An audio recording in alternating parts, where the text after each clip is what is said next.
তো আজকের আমরা অধ্যায় 15 শুরু করব, যার মধ্যে রয়েছে কিন্তু ত্রিভুজ, চতুর্ভুজ আর ওখানে ট্রাপিজিয়াম এদের ক্ষেত্রফল পরিসীমা দিয়ে কিন্তু চ্যাপ্টারটা আছে। একটু বড় চ্যাপ্টার, টাইম লাগবে করতে।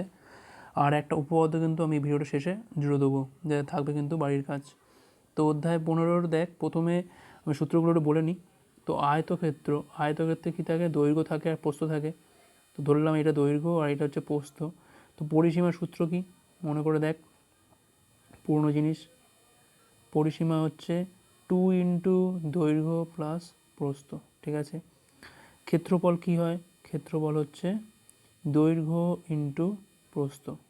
কর্ণ কি হয়, যদি আমি এই কর্ণটা যোগ করি সেক্ষেত্রে কর্ণ কি হবে, √, দৈর্ঘ্য স্কোয়ার যোগ প্রস্থ স্কোয়ার, ঠিক আছে। এইটা হচ্ছে কিন্তু আয়তক্ষেত্রের ক্ষেত্রে গেল। এবার আমি করবো হচ্ছে তোর বর্গক্ষেত্র। এটাও মনে করে দেখ, বর্গক্ষেত্রের প্রতিটা সাইড একই বাহু হয়। ধরলাম আমি এ, তাহলে পরিসীমা কি হবে, এই সূত্রগুলি লাগবে আমাকে প্রথম চ্যাপ্টারটায় 15.1 যেটা রয়েছে তাতে কিন্তু প্রথম এটা লাগবে। পরিসীমা হচ্ছে 4a। কর্ণ কি, কর্ণ হচ্ছে a√2। কী করে আসে এটা, দৈর্ঘ্য স্কোয়ার যোগ প্রস্থ স্কোয়ার, কর্ণর সূত্র। তো এখানে দৈর্ঘ্য যা আর প্রস্থ স্কোয়ারও তাই, তাহলে √2a², তার মানে হচ্ছে a√2। কর্ণ হচ্ছে এটা। আর হচ্ছে ক্ষেত্রফল, ক্ষেত্রফল কি হবে, ক্ষেত্রফল হচ্ছে a², ঠিক আছে। এই কটা সূত্র ছাড়া আর একটা সূত্র লাগবে, সেটা হচ্ছে তোর ঘরের চার দেওয়াল। ঘরের যে চার দেওয়ালের সূত্র সেটা আমার জেনে রাখা দরকার। চার দেওয়ালের ক্ষেত্রফল কি হবে, চার দেওয়ালের ক্ষেত্রফল 2 ইন্টু দৈর্ঘ্য প্লাস প্রস্থ ইন্টু উচ্চতা। খুব ইম্পর্টেন্ট সূত্র এটা, আমাদের প্রতিটা অঙ্কের ক্ষেত্রে কিন্তু লাগবে এটা। সূত্রগুলো আগে মুখস্থ করে নিবি, নোট করবি খাতায়, তারপর কিন্তু অঙ্ক করতে আরম্ভ করবি। ওকে, সূত্র ক্লিয়ার। আমরা এবার অঙ্ক শুরু করব 3-এর দাগ থেকে। চলো, তো ফার্স্ট অঙ্ক 3-এর দাগ কী বলেছে, বিরাটি মহাজাতি সংঘের আয়তকার মাঠ। এরকম একটা আয়তকার মাঠ রয়েছে, মাঠের দৈর্ঘ্য প্রস্থের অনুপাত কত বলে দিয়েছে, 4:3। মাঠের চারদিকে একবার হেঁটে এলে 336 মিটার পথ অতিক্রম করা যায়। মাঠের চারিদিকে এরমভাবে আমি হেঁটে আসছি, এরমভাবে হাঁটা, তার মানে কিন্তু পরিসীমা অতিক্রম করা। চারপাশ একবার হেঁটে আসা মানে হচ্ছে কি, পরিসীমা অতিক্রম করা। তো ধরে নিই দৈর্ঘ্য হচ্ছে 4x আর প্রস্থ হচ্ছে কত, 3x। ওকে, তাহলে পরিসীমা সূত্র কি, পরিসীমা কে নিয়ে আমরা 2 ইন্টু দৈর্ঘ্য যোগ প্রস্থ, 7, 14x হবে এটা, ঠিক আছে। এটা হচ্ছে এত একক বা মিটার ধরে নিতে পারি, এত মিটার। এবার শর্তানুসারে এই পরিসীমাটাই কত দেওয়া রয়েছে এখানে, যেটা কত 336। 14x সমান কত হলো 336, তার মানে এক্সের মান কত হবে 336/14। কাটাকুটি করলে কত হয়, 14 দুগুণে 28, 5, 4 14 56। এক্সের মান কত বেরিয়েছে 24। তাহলে দৈর্ঘ্য কত হবে, দৈর্ঘ্য হবে 4 ইন্টু 24 সমান 96 মিটার। আর প্রস্থ হবে কত, 3 ইন্টু 24 72 মিটার। কী চেয়েছে এখানে, মাঠের ক্ষেত্রফল। তাহলে মাঠের ক্ষেত্রফল কী হবে না, দৈর্ঘ্য ইন্টু প্রস্থ 96 ইন্টু 72 গুণ করলেই আমার হয়ে যাবে। তো 24 ইন্টু 4 আর 24 ইন্টু 3, তো গুণ করলে কত হয়, এটা 24 এর মধ্যে আছে একটা, এবং 24 আছে, 24 গুণ করলে হয় 576। আর এখান থেকে আছে 4, এখান থেকে 3 মানে 12 আছে। 6×72 2, হাতে রইল 7, 7×84, সাথে 91 1, হাতে রইল 9, 5×60 আর 9 হচ্ছে 69, 6912 বর্গমিটার। গুণটা দেখে নিই ভালো করে, নিজে দিয়ে গুণটা করে নিবি। তাহলে অ্যান্সার লিখবি তলায়, অতএব মাঠের ক্ষেত্রফল হলো কত, 6912 বর্গমি। ওকে, নেক্সট চলো 4 দাগের অঙ্ক। কি বলেছে এখানে, প্রতি বর্গ মিটারে 3.5 টাকা হিসাবে সমরদের বর্গাকার জমি চাষ করতে খরচ হচ্ছে কত, 1400 টাকা। তাহলে এখান থেকে আমি পেয়ে যাব কি, ফার্স্ট লাইনটা থেকে পেয়ে যাবো আমি বর্গাকার জমির ক্ষেত্রফলটা। কীভাবে পাবো, 3.5 টাকা, তার মানে কত এটা 7/2 টাকা। ঠিক আছে, তো 7/2 টাকা খরচ হয় 1 বর্গমিটারে, 1 বমিতে। ঠিক আছে, তাহলে 1 টাকা খরচ হবে 2/7 বর্গমিটারে, তাহলে 1400 টাকা খরচ হবে 2/7 ইন্টু 1400, কাউরি করলে কত হয় 200, তার মানে 400 বর্গমিটার। যেটা পেলাম সেটা কি পেলাম, একটা বর্গাকার জমি, তার ক্ষেত্রফল। তো ধরি জমিটির একটি ধার, মানে বাহু, জমিটির একটি ধার সমান সমান এ, যেহেতু ক্ষেত্রফল বলে তাহলে নিশ্চয়ই এটা a স্কোয়ার ইকুয়াল টু নিশ্চয়ই 400 হবে, তার মানে এর মান কত 20। ঠিক আছে, কী চেয়েছে অঙ্কটা এবার, বলছে প্রতি মিটারে 8.5 টাকা হিসাবে সমুদ্রের জমির 4 ধারে একই উচ্চতার বেড়া দিয়ে ঘিরতে। 4 ধারটা বেড়া দিচ্ছি, 4 ধার বেড়া দেওয়া মানে কি, পরিসীমা বার করা। ঠিক আছে, তাহলে পরিসীমা 4 ধার বড়া মানেই কিন্তু সবসময় পরিসীমা, তাহলে 4 ইন্টু 20 4 হয়, 80 বর্গমিটার হচ্ছে পরিসীমা। তাহলে 8.5 টাকা করে, 8.5 টাকা করে খরচ হলে মোট খরচ হয়, মোট খরচ হয় তাহলে 80 ইন্টু 8.5। এবার দেখ 8.5টা আমি জানি কত, নিশ্চয়ই 17 টাকার অর্ধেক, এটা 17/2। কেন এরকম করলাম আমি, কাটাকুটি করতে সুবিধা দেয়, এটা কাটলে হয় 40, 40 আর 17 গুণ করলে কত হয় 68, 680 টাকা কিন্তু খরচ হয়। ঠিক আছে, চলো নেক্সট অঙ্ক। আচ্ছা অ্যান্সার লিখবি, কিন্তু এটা অ্যান্সার কী লিখবি, যে তারের বেড়া দিয়ে ঘিরতে খরচ হবে কত 680 টাকা, অ্যান্সার কিন্তু মাস্ট, ভুলে যাস না। চলো 5 টাকা অঙ্ক। 5 টাকা অঙ্কটা কী বলেছে, বলছে সুহাসদের একটা আয়তকার জমি আছে, সেই জমির ক্ষেত্রফল দিয়ে দিয়েছে কত না 500 বর্গমিটার। ঠিক আছে, জমিটির দৈর্ঘ্য 3 মিটার কমালে প্রস্থ 2 মিটার কমালে জমিটি বর্গাকার হয়। ঠিক আছে, তো ধরি জমিটির দৈর্ঘ্য ধরলাম এক্স আর প্রস্থ ধরলাম কত ওয়াই। ঠিক আছে, তার মানে আমি বলতে পারি যে এক্স ওয়াই ইকুয়াল টু 500 কিন্তু অলরেডি দিয়ে দিয়েছে। ঠিক আছে, এটা 1 নম্বর, এটা একটা সমীকরণ পেলাম আমি। এক্স ওয়াই কেন দিয়ে দিয়েছে না, ক্ষেত্রফল ইকুয়াল টু 500 বলে দিয়েছে। বলছে কি জমিটা দৈর্ঘ্য 3 মিটার কমালে প্রস্থ 2 মিটার বাড়ালে জমিটি বর্গাকার হয়। এখানে লিখবি ছোটো করে, তুই ছোটো করে লিখবি না, বড়ো করে লিখবি, তো খাতা বড়। জমিটির দৈর্ঘ্য 3 মিটার কমালে ও প্রস্থ 2 মিটার বাড়ালে জমি বর্গাকার হয়, এই লেখাটা কিন্তু লিখতে হবে। ঠিক আছে, বর্গাকার হওয়ার নিয়মটা কি না, বর্গাকার হওয়ার নিয়ম যেখানে দৈর্ঘ্য আর প্রস্থ সমান হয়। তার মানে যদি আমি 3 মিটার কমাই দৈর্ঘ্য থেকে যদি আমি 3 বিয়োগ করি আর প্রস্থ থেকে যদি আমি 2 বাড়াই, তাহলে দুটো সমান হবে। কেন সমান হবে না, দৈর্ঘ্য প্রস্থ সমান হয় তবে তো বর্গক্ষেত্র হয়, তাই না। তার মানে এখান থেকে সম্পর্ক পেয়ে গেলাম যে x - 3 = y+2। এখান থেকে x এর মানটা বার করে আমি কত পাই y+5, 2 নম্বর। এবার আমি এই 2 নম্বরের মানটা আমি 1 নম্বরে পুট করবো, তাহলে 1 নম্বর থেকে পাই কি পাই, ঘোড়া ডিম পাই, একদমই না। y+5 ইন্টু y সমান 500, ফ্যাক্টর y² + 5y - 500। তুই চ্যাম্পিয়ন আছিস, মুখে মুখে করে দিবি। y 5কে কী দিয়ে ভাঙবো আমরা, 25 আর 20 দিয়ে ভাঙবো, মানে 25y - 20y।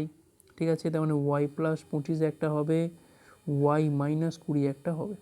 ঠিক আছে, এর মধ্যে y এর মান হবে কোনটা 20, কারণ -25 গ্রহণীয় নয়, মাইনাস কখনো হতে পারে না। y এর মান 20 হওয়া মানে আমি 1 নম্বর থেকে পাবো কি, 1 থেকে পাই 20 ইন্টু এক্স সমান কত পাবো আমি 500। তার মানে যদি আমি কাটাকুটি করি এক্স এর মান কত 25, তার মানে আমি কী পেয়ে গেলাম, কী চেয়েছে আমাকে, সুহাসদের জমির দৈর্ঘ্য আর প্রস্থ হিসেব করে লিখি, এখানে লিখে দিচ্ছি আমি। অতএব তাহলে সুহাসদের জমির দৈর্ঘ্য কত, দৈর্ঘ্য হচ্ছে 25 মিটার আর প্রস্থ 20 মিটার। আশা করি বোঝা গেছে। আমি কিন্তু এই জায়গাটা একটু স্টেপ জাম্প করলাম, তুই কিন্তু ভেঙে ভেঙে করবি, ঠিক আছে। Y plus 25 into y minus 20 হচ্ছে ফ্যাক্টরটা। চলো নেক্সট অঙ্ক দেখি এবার।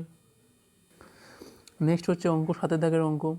রেহানাদের একটা আয়তকার বাগান আছে, ওটা আয়তকার বাগান আছে, যার দৈর্ঘ্য প্রস্থ দুটোই বলে দিয়েছে। কত দৈর্ঘ্য বলে দিয়েছে 14 মিটার, ঠিক আছে, আর প্রস্থ বলে দিয়েছে কত 12 মিটার। তো বাগানটার ভেতরে চারিদিকে সমান চওড়া একটা রাস্তা তৈরি করতে প্রতি বর্গ মিটারে 20 টাকা হিসেবে 1380 টাকা খরচ হয়েছে। তো রাস্তাটি কত চওড়া আমাকে, আচ্ছা তার আগে একটা অঙ্ক আছে না, ঠিক আগেটা করিনি, তারপর আগে করাচ্ছি ওটা। তো এখানে বলেছে 20 টাকা হিসেবে মোট 1380 টাকা খরচ। তো ভেতরে রাস্তা আছে এরকম একটা, ঠিক আছে। তাহলে 20 টাকা, 7টা করিনি, তারপর 6টা করাচ্ছি। 20 টাকা খরচ হয় 1 বর্গ মিটারে, ঠিক আছে। তাহলে 1 টাকা খরচ হবে 1-এর 20 বর্গ মিটারে। 1380 টাকা খরচ হবে 1380 বাই 20, তার মানে 69 বর্গ মিটারে, ঠিক আছে। এইটা যে বেরিয়েছে 69 বর্গ মিটার, এইটা কার ক্ষেত্রফল? এটা কিন্তু রাস্তার ক্ষেত্রফল, কারণ বাঁধাতে খরচ হয়েছে। তাহলে রাস্তার ক্ষেত্রফল কিন্তু হচ্ছে এইটা, রাস্তার ক্ষেত্রফল 69 বর্গ মিটার, ঠিক আছে। এইবার আমাকে বার করতে হবে রাস্তাটা কতটা চওড়া, তাই না? তো আমরা কি করব, তো আমরা ধরলাম রাস্তাটা, ধরি রাস্তাটি x মিটার চওড়া, ঠিক আছে। x মিটার চওড়া মানে এই দিকটাও x, এই দিকটাও x, এই দিকটাও x, এই দিকটাও x। তার মানে এখন ভেতরের দিকে দৈর্ঘ্য খানিকটা কমে যাবে, ভেতর দিকের দৈর্ঘ্য কতটা কমবে না, আগে ছিল 14 মিটার, এখন দুদিক থেকেই দেখ, এই দিকে একটা এক্স কমছে, এই দিকে একটা এক্স কমছে, দুটো এক্স কমছে, মানে 14 মাইনাস 2x হবে। ভেতর দিকের প্রস্থ কত হবে 12 মাইনাস 2x হবে, ঠিক আছে। এবার কী করবো আমরা, ভেতর দিকের ক্ষেত্রফল বার করবো, করে সেটা বিয়োগ করব। কেন বিয়োগ করবো দেখ, আমি কিন্তু আঁকাটা থাকবে না পরে, বিষয়টা ভালো করে এঁকে দিই এখানে। তো এই হচ্ছে আয়তাকার জমি, আর এই হচ্ছে ভেতরে রাস্তা, মানে এইটা হচ্ছে রাস্তা, ঠিক আছে। আমার কাজ হবে পুরো জমির ক্ষেত্রফলটা থেকে ভেতরের ক্ষেত্রফলটা বিয়োগ করলেই আমি কতটা চওড়া রাস্তা সেটা পেয়ে যাবো, বোঝা গেছে। তাহলে আমি এবার উপরটা মুছছি। পুরো জমির ক্ষেত্রফল থেকে ভেতরের ক্ষেত্রফলটা বিয়োগ করলে কিন্তু আমার হয়ে যাবে 69 বর্গ মিটার, কিন্তু আমার টোটাল রাস্তাটা চওড়া, এই ক্ষেত্রফলটা, এটা মাথায় রাখতে হবে একটু। তাহলে ভিতর দিকের ক্ষেত্রফল আমি আগে বার করে নিই। ভিতর দিকের ক্ষেত্রফল কত, দৈর্ঘ্য কমে হয়ে গেছে 14 মাইনাস 2x, প্রস্থ কমে হয়ে গেছে 12 মাইনাস 2x, যদি গুণ করে দিই আমি কত হবে 168, 14 দুগুণে 28 আর 24 হচ্ছে 52x প্লাস 4x স্কোয়ার, ঠিক আছে। আচ্ছা এটা আবার এক্স স্কোয়ার, তুই বুঝতে পারবি না, বলবি পার্সেন্টেজ, এক্সের স্কোয়ার, ঠিক আছে। এটা এত বর্গ মিটার। আর জমিটার মোট ক্ষেত্রফল কত, জমিটির মোট ক্ষেত্রফল, জমিটির মোট ক্ষেত্রফল মানে এইসব রাস্তা ফাস্তা তৈরি হওয়ার আগে, আগে ছিল 14 আর 12 ছিল, সিম্পল ছিল, গুণ করলে কত 168 বর্গ মিটার, ঠিক আছে। এইবার আমি বললাম যেটা সেটা করবো, যে ভেতরের টোটাল জমি থেকে ভেতরটা বাদ দেবো, দিয়ে পেয়ে যাবো কি রাস্তা। তাহলে জমির ক্ষেত্রফল বিয়োগ ভিতরের ক্ষেত্রফল, ঠিক আছে, সমান সমান কী পাবো আমি, রাস্তা পেয়ে যাব। তা জমির ক্ষেত্রফল কত 168, ভেতরের ক্ষেত্রফল কত 168 minus 52 x plus 4x square equal to রাস্তার ক্ষেত্রফল কত 69, ঠিক আছে। এদিক ওদিক করলে কি হয়, এই দিকে আসে কত মাইনাস 4x স্কোয়ার, ওটা ওপরে নিয়ে চলে যাবো আমি, তাহলে আলটিমেট আসবে, আচ্ছা এখানে 52x লিখেই আমি, মাইনাস 4x স্কোয়ার হবে 69 হবে, ঠিক আছে। আমি সাজিয়ে নিচ্ছি একটু, 4x square minus 52x plus 69, আমাকে করতে হবে কি মিডল টার্ম, 69কে ভাঙলে কত পাচ্ছি আমি 3 ইন্টু 23, তোমার 46 আর 6, তার মানে 4x square minus 46x minus 6x plus 69 equal to 0। এখান থেকে 2 কমন তুলছি, তাহলে 2x মাইনাস 23 একটা, আর পাচ্ছি আমি এখান থেকে 2 কমন 3 কমন তুললে পড়ে থাকছে কত 2x মাইনাস 23। ঠিক আছে, তখন একটা আমি এক্সের মান সেখান থেকে দুটো ফ্যাক্টর পাচ্ছি, একটা হচ্ছে কত 2x মাইনাস 3 আর একটা হচ্ছে 2x মাইনাস 23। ঠিক আছে, তখন এক্সের মান কত পাচ্ছি আমি এখান থেকে, একটা পাচ্ছি 3-এর 2 আর একটা পাচ্ছি কত 23-এর 2। এইবার তুই ভাব 23/2 মানে কত, প্রায় 11.5 মতো। যেখানে প্রস্থ 12 সেখানে 11.5 চওড়া কোনো রাস্তা হতে পারে? হতে পারে না। তখন এটা কিন্তু গ্রহণীয় নয়। ঠিক আছে, এটা কিন্তু বাস্তব থেকে ভাবতে হবে, গ্রহণীয় নয়। কে গ্রহণীয়? এইটা গ্রহণীয়। তার মানে রাস্তাটি কত মিটার চওড়া? 1.5, 3-এর 2 মানেই কত 1.5 মিটার চওড়া। ঠিক আছে, এটা হচ্ছে আমার অ্যান্সার। আশা করি বোঝা গেছে। ভেতর দিক থেকে মোট ক্ষেত্রফল থেকে ভেতরটা বিয়োগ করলেই পেয়ে যাবো কি আমি রাস্তা। তার জন্য আমি এখানে রাস্তাটা লিখলাম। এবার আমি কি করলাম, রাস্তা ক্ষেত্রফল আগে আমি বার করে নিয়েছি, বিয়োগ করলাম, ফ্যাক্টর করলাম, করে দেখছি আমি এক্সের মান বেরোচ্ছে, একটা হচ্ছে 11.5 বা 23-এর 2, আরটা বেরোচ্ছে 1.5 বা 3-এর 2। যেহেতু 11.5 হতে পারে না কখনো, কারণ প্রস্থটাই তো 12, এত চওড়া কী করে হবে? তার মানে এখানে কিন্তু হবে না। তার মানে এক্সের মানটা কত হবে 3-এর 2, অর্থাৎ রাস্তাটা কিন্তু 1.5 মিটার চওড়া। এবার আমি 6 দাগের অঙ্কটা করবো। চল দাগটা কী বলছে না, আমাদের গ্রামের একটা বর্গাকার জমি, প্রতিটি বাহু দৈর্ঘ্য কত 300 মিটার। ঠিক আছে, প্রতিটি বাহু দৈর্ঘ্য হচ্ছে কত, বর্গাকার জমি 300 মিটার করে প্রতিটা বাহু। এই বর্গাকার জমির চারধারে একই উচ্চতার 3 ডেসিমি চওড়া দেওয়াল দিয়ে ঘিরব। তা 3 ডেসিমিটার তার মানেই হচ্ছে 3/10 বা 0.3 মিটার। ঠিক আছে, এবারে যখন দেখ আঁকাটা আঁকি আমি, এই হচ্ছে বর্গাকার জমি, আমি কি করছি এর চারধার একই উচ্চতার 3 ডেসিমি চওড়া দেওয়াল দিয়ে ঘিরব। তাহলে আমি কি করছি না, আমি এই দেওয়ালটা এরমভাবে দিচ্ছি ঠিক পরিসীমা বরাবর। তার মানে এই দিক থেকেও ঘাড়ে বাদ যাবে, এই দিক থেকেও ঘাড়ে বাদ যাবে, কত কত বাদ যাবে, ঠিক আগের অঙ্কটার মতো এই 0.3 মিটার করে। তার মানে দুদিক থেকে বাদ যাচ্ছে, তার মানে পাঁচিল দিলে বা দেওয়াল দিলে বাহুর দৈর্ঘ্য কত হবে, কমে যাবে খানিকটা। বাহুর দৈর্ঘ্য কত হবে, 300 ছিল, দুদিক থেকে 0.3 করে কমছে 0.6, তখন 299.4। এটা হচ্ছে আমার বিয়োগফল। ব্যাকেট দিলাম, ব্যাকেট লাগবে না।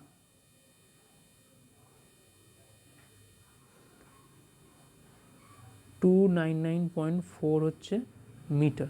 ঠিক আছে, তাহলে দেওয়াল বাদে ক্ষেত্রফল কত, দেওয়াল দিলে ক্ষেত্রফল কত হবে এখন, কারণ বাহু তো এইটা হয়ে গেছে, তাহলে 299.4 তার স্কোয়ার। আর আগে ক্ষেত্রফল কত ছিল, মানে যখন দেওয়াল দেওয়া হয়নি, আগে ক্ষেত্রফল কত ছিল, তখন তো বাহু ছিল 300, তখন জাস্ট 300 স্কোয়ার করলেই হয়ে যায়। তাহলে একটা হচ্ছে, এটা কিন্তু 300, তুই বুঝতে না পারলে আমি কিন্তু আবার লিখে দিচ্ছি ওই জন্য 300 স্কোয়ার। ঠিক আছে, এটাও বর্গমিটার, এটাও বর্গমিটার। এবার কি বলেছে না, প্রতি বর্গমিটারে 20 টাকা হিসাবে, প্রতি বর্গমিটারে 100 বর্গমিটার জমিতে 5,000 টাকা করে খরচ হচ্ছে, মানে 100 বর্গমিটারে খরচা হচ্ছে কত, 5,000।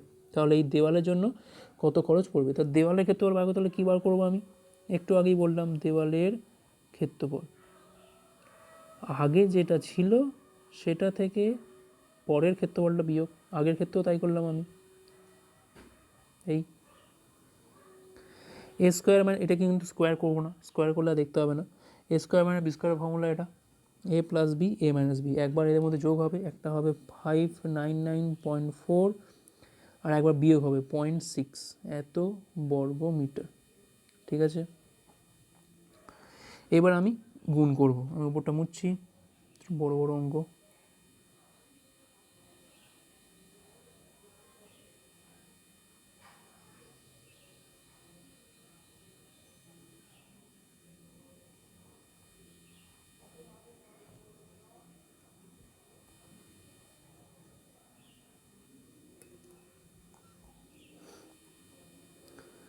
তো মোছা হয়ে গেছে আমার এখানে।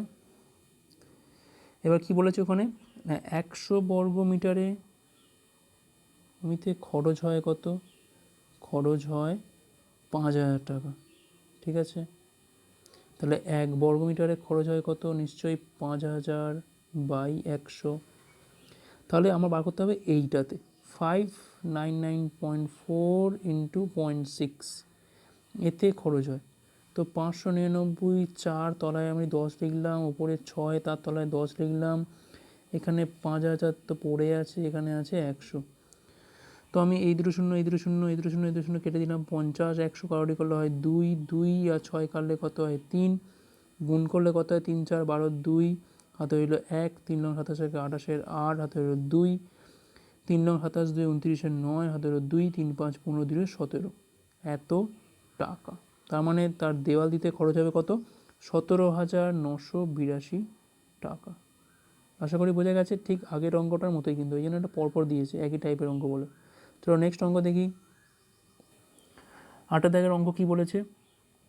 একটা 1200 বর্গ সেমি ক্ষেত্রফল বিশিষ্ট একটা আয়তাকার জমি আছে। ঠিক আছে, আয়তাকার জমি, যার দৈর্ঘ্য বলে দিয়েছে 40 সেমি, তার কর্ণের ওপর অঙ্কিত বর্গক্ষেত্রের ক্ষেত্রফল।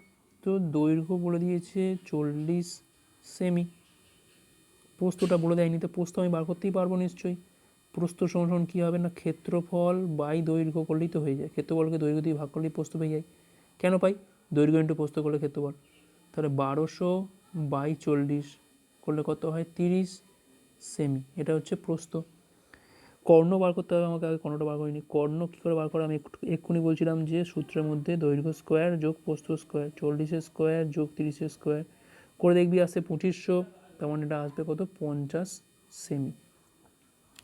এবার একটু আঁকাটা বোঝ। এই হচ্ছে আয়তকার একটা জমি, ঠিক আছে, এইখানে হচ্ছে একটা কর্ণ, ঠিক আছে। এবার এই কর্ণের ওপর আমি কি করছি, একটা বর্গক্ষেত্র আঁকছি। এখানে বলছি কি কর্ণের ওপর বর্গক্ষেত্রের ক্ষেত্রফল। কর্ণের ওপর বর্গক্ষেত্র মানে কি, এই যে বর্গক্ষেত্রটা হলো তার এই বাহু যা এই বাহু তাই, এই বাহু যা এই বাহু তাই, তার মানে প্রতিটা বাহু কত করে, নিশ্চয়ই কর্ণর মাপ যা তাই। তার মানে যে তৈরি হলো বর্গক্ষেত্রটা, তার নতুন অঙ্কিত বর্গক্ষেত্রের প্রতিটি বাহু কত করে, নিশ্চয়ই 50 সেমি করে। প্রতিটি বাহু সমান কত 50 সেমি, কারণ আমি এই কর্ণের ওপর আঁকছি। কী বলেছে? ক্ষেত্রফল। তো ক্ষেত্রফল কী হবে? বাহু জানা থাকলে ক্ষেত্রফল বার করার কোনো ব্যাপারই না, জাস্ট 50 স্কোয়ার করে দাও, 2500 বর্গ সেমি। একক না দিলে কিন্তু নাম্বার কাটবে, পরীক্ষা যবেই হোক তবেই কাটবে। তো অ্যান্সার লিখে ফেলবি কি, অতএব কর্ণের ওপর অঙ্কিত বর্গক্ষেত্রের ক্ষেত্রফল হলো 2500 বর্গ সেমি। ঠিক আছে, চলো নেক্সট অঙ্কে যাই।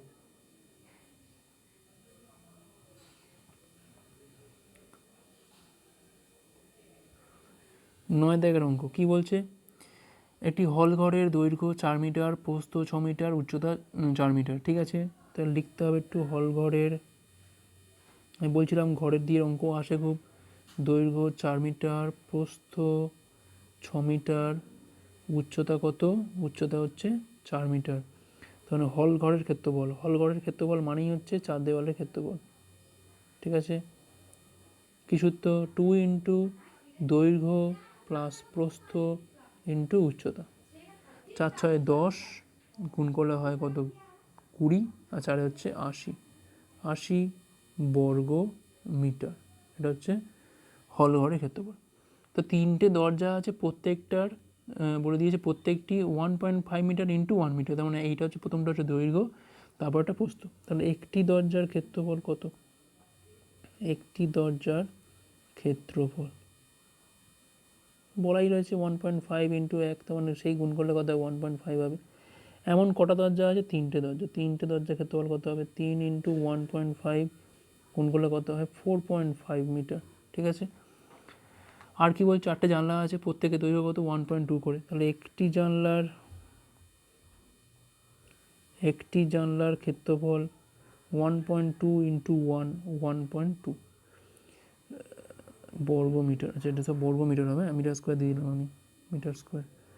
তাহলে 4টি জানলার ক্ষেত্রফল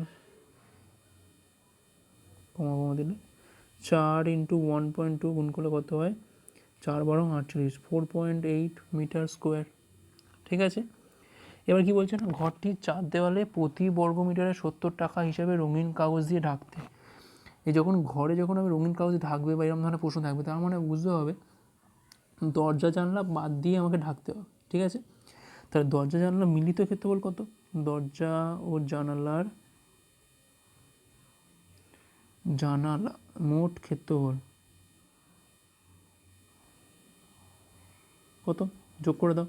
4.8 আর 4.5 যোগ করলে কত হয়, 9.3 হয়, এত মিটার স্কোয়ার বর্গমিটার।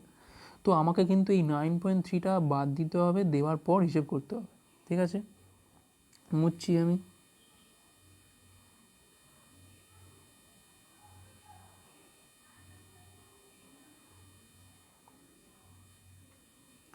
তাহলে দরজা ও জানালা বাদ দিয়ে ক্ষেত্রফল কত, বাদ দিয়ে ক্ষেত্রফল কত না, এই 80 থেকে বিয়োগ হবে কত, 9.3 বিয়োগ হবে এত মিটার স্কোয়ার বা বর্গমিটার, কত হয় এটা 70.7 বর্গমিটার, ঠিক আছে। এবার এই যে ক্ষেত্রফলটা বেরোলো, এইটা নিয়েই আমার কাজ। কি বলেছে না, প্রতি বর্গমিটারে 70 টাকা হিসাবে খরচ হচ্ছে। তাহলে প্রতি বর্গমিটার মানে হচ্ছে 1, তাহলে 1 বর্গমিতে খরচ হয় 70.7 মিটার স্কোয়ার। তাহলে সরি 70 টাকা, এটা এখানে লিখলাম কেন, 70 টাকা, ঠিক আছে, একটু মুছে দিই, 70 টাকা।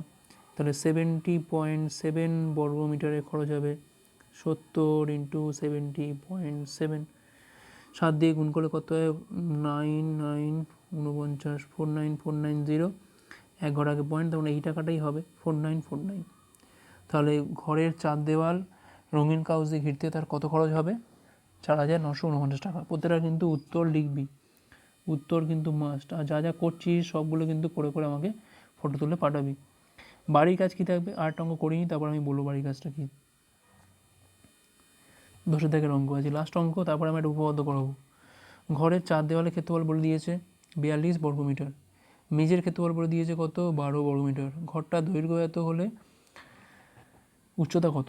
তো দেখ আগে আমি ধরি ঘরটির উচ্চতা সমান এইচ, মেঝের ক্ষেত্রফল বলে দিয়েছে, দেখ মেঝের ক্ষেত্রফল বলে দিয়েছে কত, 12 সমান 12 বর্গমিটার। এবার মেঝের ক্ষেত্রফল মানে কি, মেঝের ক্ষেত্রফল যা হয় ছাদের ক্ষেত্রফল তাই হয়, ক্লাস 8-এও পড়েছিলিস। কী হয় এটা, দৈর্ঘ্য ইন্টু প্রস্থ, দৈর্ঘ্য ইন্টু প্রস্থ হয় সমান 12। দৈর্ঘ্যর মান কত বলে দিয়েছে এখানে, 4 ইন্টু প্রস্থ সমান 12। তার মানে প্রস্থ সমান কত হবে, 12/4 সমান কত হবে, 3 মিটার। তার মানে আলটিমেট আমি পেয়ে গেলাম কি, প্রস্থটা পেয়ে গেলাম, ঠিক আছে। কি বার করতে হবে আমাকে এখানে, ঘরটার উচ্চতা। আর কি দেওয়া রয়েছে না, চার দেওয়ালের ক্ষেত্রফল